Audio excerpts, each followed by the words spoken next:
Hello, good evening friends. Welcome to the pharmacy channel. So in this lecture we study the stroke. So we firstly discuss about the stroke.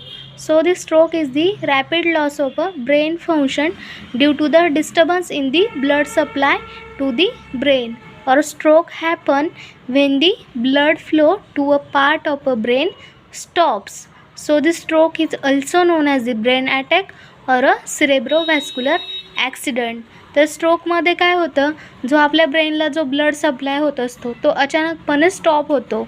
तर तो ब्रेनला होणारा blood supply तो अचानकपणे stop का होत असेल, तर ब्रेनमध्ये ज्या अर्टरीज असतात त्यांच्यामध्ये डिस्टर्बन्स तयार होतो. म्हणजेच ब्रेनच्या अर्टरीजच्यामध्ये ब्लडचा क्लॉट तयार झाला. त्यामुळे ज्या अर्टरीज ब्रेनला ब्लड सप्लाय करत असतात तो ब्लड सप्लाय ते अचानकपणे स्टॉप करतात. त्यामुळे आपल्याला स्ट्रोक हा येतो. तर स्ट्रोकलाच आपण ब्रेन अटॅक किंवा सिरेब्रोव्हॅस्क्युलर ॲक्सिडंटसुद्धा आपण स्ट्रोकला म्हणतो. तर यानंतरून आपण स्ट्रोकचे काही टाईप्स आहे, त्या टाईप्सवरून आपल्याला कळेल तर नेमकं इच्छेमिक स्ट्रोकमध्ये आपल्या ब्रेनच्या कोणत्या पार्टला डॅमेज होतं किंवा त्या स्ट्रोकमध्ये कोणते सिम्पटम्स दिसून येतात आपण ते डिस्कस करणार आहे. तर आपला फर्स्ट टाईप आहे तो म्हणजे इच्छेमिक स्ट्रोक. तर ischaemic stroke it is the most common type of a stroke or 85% पीपलमध्ये आपल्याला इच्छेमिक स्ट्रोक हा दिसतो. तर नॅरो आणि ब्लॉक अर्टरीज असतात ब्रेनच्या, त्या रिड्यूस करतात ब्लड फ्लो कॉजिंग द इच्छेमिया. म्हणजे ज्या अर्टरीज असतात त्या ब्रेनला ब्लड सप्लाय करत असतात. तर ते ब्रेनला जो ब्लड सप्लाय होत असतो त्या अर्टरीज ब्लॉक का करतात, तर नॅरो म्हणजे ज्या अर्टरीज ब्रेनला ब्लड सप्लाय करू शकत नाही आहे तर त्या नॅरो आणि ब्लॉक झालेल्या अर्टरीज, तर त्या अर्टरीज काय करतात, तो ब्लड सप्लाय अचानकपणे स्टॉप करतात. त्यामुळे आपल्याला इच्छेमिक स्ट्रोक हा येतो. तर आपण इच्छेमिक स्ट्रोकचे काही सबटाईप्स आहे तर ते आपण इच्छेमिक स्ट्रोकचे सबटाईप्स डिस्कस करू. तर त्याचा फर्स्ट 2 आहे त्याचे सबटाईप्स इच्छेमिक स्ट्रोकचे, तर आपण ते डिस्कस करणार आहे. तर फर्स्ट स्ट्रोकचा त्या टाईप आहे तो म्हणजे थ्रम्बोटिक स्ट्रोक. तर थ्रम्बोटिक स्ट्रोकमध्ये काय होतं, आपला ब्रेन आहे, हा आपला ब्रेन आहे. जर का ब्रेनमध्ये ही अर्टरीज आहे, ही अर्टरीज ब्रेनला ब्लड सप्लाय करते. जर का इथे ब्लड क्लॉट तयार झाला तर काय होईल, तो ब्लड सप्लाय स्टॉप होऊन जाईल. तर त्यालाच आपण थ्रम्बोटिक स्ट्रोक असं म्हणतो. दुसरा आहे आपलं इम्बोलिक स्ट्रोक. इम्बोलिक स्ट्रोक म्हणजे फॉर्मेशन ऑफ अ इम्बोलस. ह्या स्ट्रोकमध्ये इम्बोलस फॉर्मेशन होतं, म्हणजेच क्लॉट फॉर्मेशन होतं आपल्या ब्रेनमध्ये नाही होतं, away from the brain like a hurt. म्हणजे ज्या अर्टरीज आपल्या हर्टला ब्लड सप्लाय करत असतात तिथे ब्लड क्लॉट हा तयार होतो. तर आपण एका सिम्पल वेनी आपण डिस्कस करणार आहे दोन्ही पण स्ट्रोकमध्ये. इथे फक्त ब्रेनमध्ये होतो आणि इथे आहे ना हर्टच्या इथे होतो. जर का एक पाईप आहे तिथून आपण पाणीचं जर का आपण सप्लाय करतो आहे, वॉटर सप्लाय करतो आहे तिथून, जर का आपल्या तिथे नळीमध्ये तिथे जर का एखादा दगड वगैरे काही अटकला तर तो आपल्याला जो वॉटर सप्लाय होत होता तो कसा अचानकपणे स्टॉप होतो, तसंच इथे पण जर का तिथे ब्लड क्लॉट तयार झाला तर आपल्या ब्रेनला जो ब्लड सप्लाय होत असतो तो अचानकपणे स्टॉप होतो. तर आपण यानंतरून स्ट्रोकचा दुसरा टाईप डिस्कस करणार आहे तो म्हणजे आहे आपला हेमोरेजिक स्ट्रोक. तर हेमोरेजिक स्ट्रोकमध्ये नेमकं काय होतं, तर occurs due to the rupture of a blood vessel within the brain or a cerebrospinal fluid. तर हेमोरेजिक स्ट्रोकमध्ये काय होतं, ज्या आपल्या अर्टरीज राहतात ज्या रप्चर झालेल्या असतात, ब्रेनला ब्लड सप्लाय त्या करू शकत नाही, तर त्या अर्टरीज काय करतात, तो ब्लड सप्लाय स्टॉप करतात. त्यामुळे आपल्याला हेमोरेजिक स्ट्रोक हा दिसतो. तर आपण हेमोरेजिक स्ट्रोकचे काही टाईप्स डिस्कस करणार आहे. तर हेमोरेजिक स्ट्रोकचे 2 सब टाईप्स आहे, ते म्हणजे इंट्रासिरेब्रल हेमोरेज आणि सब ॲर्कनॉइड हेमोरेज. तर आपण फर्स्टली इंट्रासिरेब्रल हेमोरेज डिस्कस करू. तर इंट्रासिरेब्रल हेमोरेजमध्ये काय होतं, तर इथे ब्लड क्लॉट हा कुठे तयार होतो, तर हा ब्लड क्लॉट ब्रेनमध्ये नाही तर outer side of a brain हा ब्लड क्लॉट तयार होत असतो. कुठे, तर इंट्रासिरेब्रल हेमोरेजमुळे. त्यामुळे आपल्याला हेमोरेजिक स्ट्रोक हा हॅपन होत असतो. तर आपण यानंतरून सब ॲर्कनॉइड हेमोरेज बघणार आहे. तर या हेमोरेजमध्ये ब्लड क्लॉट हा कुठे तयार होतो, तर हा blood clot between the brain and the skull हा ब्रेन क्लॉट हा तयार होतो. त्यामुळे आपल्या ब्रेनला जो ब्लड सप्लाय होत असतो तो अचानकपणे स्टॉप होतो. कोणत्या स्ट्रोकमध्ये स्टॉप होतो, तर सब आर्कनाइड हेमोरेजमध्ये तो ब्रेनला ब्लड सप्लाय होत असतो, तो अचानकपणे स्टॉप होतो. तर यानंतरून आपण ट्रान्झियंट इच्छेमिक अटॅक आपण डिस्कस करणार आहे. तर ट्रान्झियंट इच्छेमिक अटॅकला आपण this is also called as the mini stroke or in this stroke the blood flow to the nervous system stop but it is not a permanent. तर आपण ट्रान्झियंट इच्छेमिक स्ट्रोकमध्ये त्याला आपण मिनी स्ट्रोक का म्हणत असू, तर या स्ट्रोकमध्ये ज्या आपल्या अर्टरीज ब्लॉक झालेल्या असतात किंवा डॅमेज झालेल्या असतात, तर त्या अर्टरीज आपण रिकवर करू शकतो, त्यांचं ब्लॉकेज आपण काढू शकतो. आणि ह्या स्ट्रोकमध्ये जे आपल्याला सिम्पटम्स दिसून येतात तर ते सुद्धा आपण रिकवर करू शकतो. कोणत्या स्ट्रोकमध्ये, तर ट्रान्झियंट इच्छेमिक स्ट्रोकमध्ये. तर आपण स्ट्रोकचे 3 टाईप्स बघितले. फर्स्ट टाईप बघितला आपण इच्छेमिक स्ट्रोक.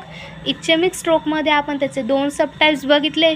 फर्स्ट म्हणजे तर थ्रम्बॉटिक स्ट्रोक आणि सेकंड म्हणजे तर इम्बॉलिक स्ट्रोक. आणि सेकंड सब टाईप आपण सेकंड टाईप बघितला स्ट्रोकचा, तो म्हणजे आहे आपला हेमोरेजिक स्ट्रोक. तर हेमोरेजिक स्ट्रोकचे आपण सुद्धा सब टाईप्स बघितले. तर त्याचे 2 सब टाईप्स आहे. कोणते सब टाईप्स आहे त्याचे, तर इंट्रासिरेब्रल हेमोरेज आणि सब आर्कनॉइड हेमोरेज.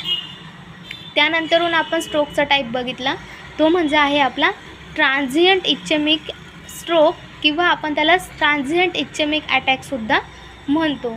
तर यानंतरून आपण स्ट्रोकचे काही इटिओपॅथोजेनेसिस म्हणजे आपण त्याचे काही कॉजेस आहे ते आपण डिस्कस करणार आहे ह्यानंतरून.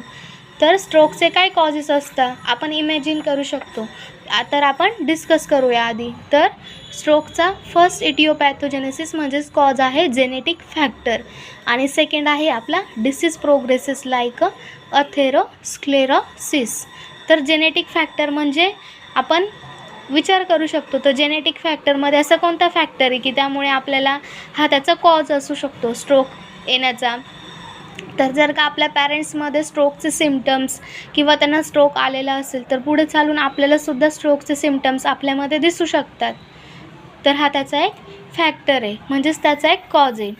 तर आपण नंतरून त्याचा सेकंड कॉज डिस्कस करणार आहे, तो म्हणजे डिसीज प्रोग्रेसेस लाईक अथेरोस्क्लेरोसिस. म्हणजेच अथेरोस्क्लेरोसिसमध्ये काय होतं, तर आपल्या बॉडीमध्ये ब्लड क्लॉट हा तयार होतो. तर त्यामुळे सुद्धा आपल्याला स्ट्रोकचे सिम्पटम्स आपल्याला दिसू शकतात किंवा आपल्याला स्ट्रोक हा हॅपन होतो. तर आपण हे स्ट्रोकचे 2 कॉज डिस्कस केले. फर्स्ट म्हणजे तर जेनेटिक फॅक्टर आणि सेकंड म्हणजे तर अथेरोस्क्लेरोसिस म्हणजेच ब्लड क्लॉट फॉर्मेशन. तर ह्यानंतरून आपण त्याचे काय रिस्क फॅक्टर आहे तर ते बघणार आहे.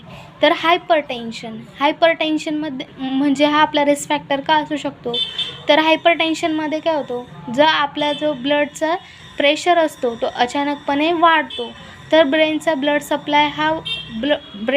सप्लाय किंवा आपण त्याला प्रेशर पण म्हणू शकतो, तो जर का वाढला तर आपल्या अर्टरीज असतात त्या डॅमेज होतात किंवा त्या अफेक्ट करतात त्या हेवी ब्लड फ्लोमुळे. तर त्यामुळे सुद्धा आपल्याला स्ट्रोक हा सुद्धा त्याचा एक रिस्क फॅक्टर आहे. तर आपण त्याचा सेकंड रिस्क फॅक्टर डिस्कस करणार आहे, तो म्हणजे डायबिटीज मलायटस. तर डायबिटीज मलायटससुद्धा हा त्याचा रिस्क फॅक्टर आहे. तर हा का रिस्क फॅक्टर आहे त्याचा, तर आपण डायबिटीजच्या पेशंटलासुद्धा डॉक्टर ब्लड क्लॉट होण्याची त्यांच्यामध्ये शक्यता असते, त्यामुळे त्यांना डॉक्टर अँटीकोॲग्युलंट म्हणजेच ब्लड क्लॉटचं लिक्विड फॉर्मेशनमध्ये कन्व्हर्जन करण्यासाठी त्यांना डॉक्टर अँटीकोॲग्युलंट देतात. तर त्यामुळे सुद्धा डायबिटीज पेशंटमध्ये आपल्याला स्ट्रोक हा दिसतो. तर त्याचं थर्ड आहे आपला रिस्क फॅक्टर, तो म्हणजे स्मोकिंग. तर स्मोकिंगसुद्धा हा एक रिस्क फॅक्टर आहे. तर स्मोकिंगमुळे सुद्धा आपल्या हार्टच्या हेल्थवर म्हणजेच आपल्या ओव्हरऑल जी आपली हेल्थ आहे, आपली रेस्पायरेटरी सिस्टम आहे, त्याच्यावर त्याचे बॅड इफेक्ट होतात. त्यामुळे आपण स्मोकिंगसुद्धा त्याचा रिस्क फॅक्टर आहे. तर आपण स्मोकिंग ही अवॉइड केली पाहिजे. तर आपला फोर्थ आहे ओबेसिटी अँड अल्कोहोलिझम. तर ओबेसिटी म्हणजेच फॅटी, म्हणजेच ज्यांच्या बॉडीमध्ये फॅटची लेवल ही वाढलेली असते. तर जे ओबेसिटी पेशंट आहे त्यांच्यामध्ये पण आपल्याला स्ट्रोक दिसतो. तर ओबेसिटी पेशंटमध्ये आपल्याला स्ट्रोक का दिसतो, तर त्यांच्यामध्ये जे कोलेस्ट्रॉलचं किंवा फॅटचं लेवल जे वाढलेलं असतं ते जर का अर्टरीजला ब्लड सप्लाय करून देत नाही, त्यामुळे जो ब्रेन सप्लाय म्हणजे जो ब्लड सप्लाय होत असतो तो अचानकपणे स्टॉप होतो. कोणत्या पेशंटमध्ये स्टॉप होतो तर ते ओबेस पेशंट असतात त्यांच्यामध्ये. त्यामुळे आपण आपलं वेटसुद्धा लॉस केलं पाहिजे. हा रिस्क फॅक्टर आहे कारण की ओबेसिटी. तर आपला सेकंड आहे तो म्हणजे अल्कोहोलिझम. तर अल्कोहोलिझम जे लोक हेवी अल्कोहोल करतात म्हणजे जास्त ड्रिंक करतात तर त्या पेशंटलासुद्धा जास्त रिस्क आहे स्ट्रोकचे सिम्पटम्स दिसण्याचे किंवा स्ट्रोक येण्याची. तर आपला 5th नंबरचा आहे रिस्क फॅक्टर तो म्हणजे आहे हायपरलिपिडेमिया. हायपरलिपिडेमिया म्हणजेच आला आपलं लिपिड लेवल किंवा कोलेस्ट्रॉल लेवल जेव्हा आपल्या बॉडीतली वाढते तर त्यामुळे ब्लड क्लॉट हे बॉडीमध्ये तयार होण्याची शक्यता असते. त्यामुळे हा सुद्धा एक रिस्क फॅक्टर आहे. त्यामुळे आपण हायपरलिपिडेमियाला आपण ट्रीट करण्यासाठी किंवा आपण त्याला प्रिव्हेंट करण्यासाठी आपण अनसॅच्युरेटेड फॅट म्हणजेच हेल्दी फूड आपण घेतलं पाहिजे. तर यानंतरून आपण स्ट्रोकचे काही क्लिनिकल मॅनिफेस्टेशन म्हणजेच त्याचे काही सिम्पटम्स आपल्या बॉडीमध्ये स्ट्रोक आल्यावर काय काय दिसू शकतात तर ते सिम्पटम्स आपण डिस्कस करणार आहे. तर त्याचे सिम्पटम्स आहे ते म्हणजे डिझीनेस, हा त्याचा फर्स्ट सिम्पटम्स आहे. सेकंड आहे loss of balance and coordination. Third आहे डिफिकल्टी इन वॉकिंग. फोर्थ कोणता आहे आपला ब्ल्युअड ऑर डार्क विजन. आणि 5th नंबरचा आहे आपला सडन हेडॅक. आणि 6 नंबरचा आहे paralysis in a leg, face and arm or this speech is a difficult to understand or a speak. तर आपण त्याचे हे क्लिनिकल मॅनिफेस्टेशन बघितले. म्हणजेच आपल्याला स्ट्रोकमध्ये काय सिम्पटम्स दिसतात, आपण कसं काय आपल्याला सिम्पटम्स हे दिसतात तर आपण बघणार आहे. म्हणजे ब्ल्युअड ऑर डार्क विजन म्हणजेच पेशंटला अचानक चक्कर पण येऊ शकते किंवा त्या पेशंटला म्हणजे चालण्यासाठी त्यांना कॉन्सन्ट्रेट नाही होऊ शकत ते पेशंट, तर त्यांचं कॉन्सन्ट्रेशन कमी होऊन जातं त्या पेशंटचं. तसं ते लॉस ऑफ बॅलन्स स्वतःला ते हे नाही करू शकत म्हणजे ते स्वतःला त्यांना ते व्यवस्थित त्यांचा बॅलन्स असतो तो हे होऊन जातं. त्यांना नीट बसता येत नाही तर त्यांना नीट चालता येत नाही लॉस ऑफ बॅलन्समध्ये. सडन हेडॅक होऊन जातो. अचानक त्यांच्या लेगमध्ये फेसमध्ये पॅरालिसिस येऊन जातो म्हणजेच त्यांचं लेग फेस आर्म हे काम करणं स्टॉप करतात. तर यानंतरून आहे speech is a difficult to understand or a speak. म्हणजे त्यांचं डिफिकल्ट टू अंडरस्टँड म्हणजे त्यांच्या जिभेला पण त्यामुळे अफेक्ट होत असतो स्ट्रोकमुळे. त्यामुळे त्यांचं स्पीच पण डिफिकल्ट होऊन जातं आपल्याला अंडरस्टँड करायला आणि त्यांना बोलताही व्यवस्थित नाही येत. तर यानंतरून आपण स्ट्रोकचे हे आपण त्याचे सिम्पटम्स तर बघितले. तर आपण त्याचे नॉन फार्माकोलॉजिकल मॅनेजमेंट म्हणजे आपण स्ट्रोकसाठी आपण काही ट्रीटमेंट घेऊ शकतो का किंवा आपण त्याला प्रिव्हेंट करण्यासाठी आपण स्वतः काय केलं पाहिजे तर ते आपण डिस्कस करणार आहे. तर ते आहे प्रथमतः आपण रेग्युलर एक्सरसाइज केली पाहिजे. फर्स्ट काय आपण रेग्युलर एक्सरसाइज केली पाहिजे. तर एक्सरसाइज ही आपल्या बॉडीसाठी खूप चांगली असते. त्यामुळे आपली फॅट लेवलसुद्धा आपल्या बॉडीमधलं कमी होतं. परत आपल्या ब्रेनला किंवा आपल्या हार्टला असतो जो ब्लड सप्लाय असतो तो पण प्रॉपर होतो. परत आपल्या बॉडीमध्ये ब्लड क्लॉट हे तयार होतात तर ते सुद्धा होत नाही. त्यामुळे आपण रेग्युलर एक्सरसाइज केली पाहिजे. परत आपली रेस्पिरेटरी सिस्टम जी असते तीसुद्धा चांगली राहते रेग्युलर एक्सरसाइज केल्याने. त्यामुळे सुद्धा ही एक सुद्धा ट्रीटमेंट आहे आपण स्ट्रोकला प्रिव्हेंट करण्याची. तर सेकंड आहे आपला अवॉइड स्मोकिंग अँड टोबॅको. तर आपण स्मोकिंग टोबॅको हे आपण अवॉइड केलं पाहिजे. थर्ड आहे आपला अवॉइड अल्कोहोल कन्झम्पशन. तर अल्कोहोलचं कन्झम्पशन म्हणजेच अल्कोहोल ड्रिंक करणं पण आपण स्टॉप केलं पाहिजे. फोर्थ आहे आपला हेल्दी डाएट. आपण हेल्दी डाएट घेतलं पाहिजे म्हणजेच आपण सॅच्युरेटेड फॅट न घेता आपण अनसॅच्युरेटेड फॅट घेतलं पाहिजे. फिफ्थ आहे आपला adequate daily intake of vitamin C. तर विटॅमिन सी आपल्याला कोणत्या व्हेजिटेबल्समधून किंवा फ्रूट्समधून भेटतं तर ते आपण घेतलं पाहिजे. किंवा विटॅमिन सीच्या काही टॅबलेट्स भेटतात ते सुद्धा आपल्याला डॉक्टर सजेस्ट करतात जर का आपल्याला विटॅमिन सीची कमतरता असेल आपल्या बॉडीमध्ये तर ही आपण ट्रीटमेंट स्वतःच केली पाहिजे. ही सेल्फ ट्रीटमेंट आहे आपल्यासाठी. तर ह्यानंतरून आपण त्याचे काही फार्माकोलॉजिकल मॅनेजमेंट म्हणजेच स्ट्रोकमध्ये जे ड्रग यूज केले जातात ते आपण आज डिस्कस करणार आहे. तर त्याचा फर्स्ट आपल्या ड्रगचा क्लास आहे तो म्हणजेच अँटीकोॲग्युलंट. अँटीकोॲग्युलंटचं एक्झाम्पल काय आपलं वारफारीन हे अँटीकोॲग्युलंटचं एक्झाम्पल आहे. तर डॉक्टर आपल्याला अँटीकोॲग्युलंट्स सांगतात. सेकंड आहे आपलं अँटीप्लेटलेट ड्रग. तर अँटीप्लेटलेट ड्रगमध्ये त्याचं एक्झाम्पल आहे क्लोपिडोग्रिल. आणि थर्ड आहे आपलं ते म्हणजेच AC इनिबिटर. तर AC इनिबिटर म्हणजेच अँजिओटेन्सिन कन्व्हर्टिंग एन्झाईम इनिबिटर. तर हे एक्झाम्पल काय आहे AC इनिबिटरचे, तर ते एक्झाम्पल आहे कॅप्टोप्रिल आणि एनलाप्रिल. हे AC इनिबिटरचे एक्झाम्पल आहे.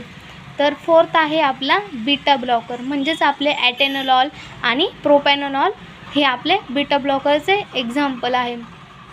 थर्ड आहे आपला calcium channel blocker. Calcium channel ब्लॉकरमध्ये आहे आपलेच ॲम्लोडिपिन, फेलोडिपिन, ते आपले कॅल्शियम चॅनल ब्लॉकरमध्ये येतात. आणि 6 नंबरचा आहे आपला स्टॅटिन, म्हणजेच ॲटरवास्टॅटिन. तर हे ड्रग्स आपल्याला डॉक्टर स्ट्रोकसाठी सजेस्ट करत असतात. तर हे स्ट्रोकसाठी ड्रग आपल्याला हे डॉक्टर सजेस्ट का करतात, तर हे ड्रग आपल्याला डॉक्टर ह्यासाठी सजेस्ट करतात की आपल्या बॉडीमध्ये जे ब्लड क्लॉट तयार होत असतात, तर ते ब्लड क्लॉट तयार नाही झाले पाहिजे, त्यासाठी आपल्याला डॉक्टर हे ड्रग सजेस्ट करतात. तसंच आपल्या बॉडीमध्ये जे ब्लड क्लॉट तयार होतात, त्यामुळे जे आपल्या बॉडीमध्ये अर्टरीजला डॅमेज झालेलं असतं किंवा आपल्या हार्टच्या एखाद्या बॉडी पार्टला किंवा आपल्या ब्रेनच्या पार्टला एखादं जर का डॅमेज झालं असेल, तर ते डॅमेज रिकवर करण्यासाठी आपल्याला डॉक्टर हे ड्रग सजेस्ट करता व त्यामुळे आपल्या त्या अर्टरीजला डॅमेज हे होत नाही. तसंच डॉक्टर आपल्याला स्टॅटिन्स म्हणजेच ॲटरवास्टॅटिन लाईक ड्रगसुद्धा सजेस्ट करत असतात. Thank you friends. If you like the video please like and subscribe the channel. Thank you.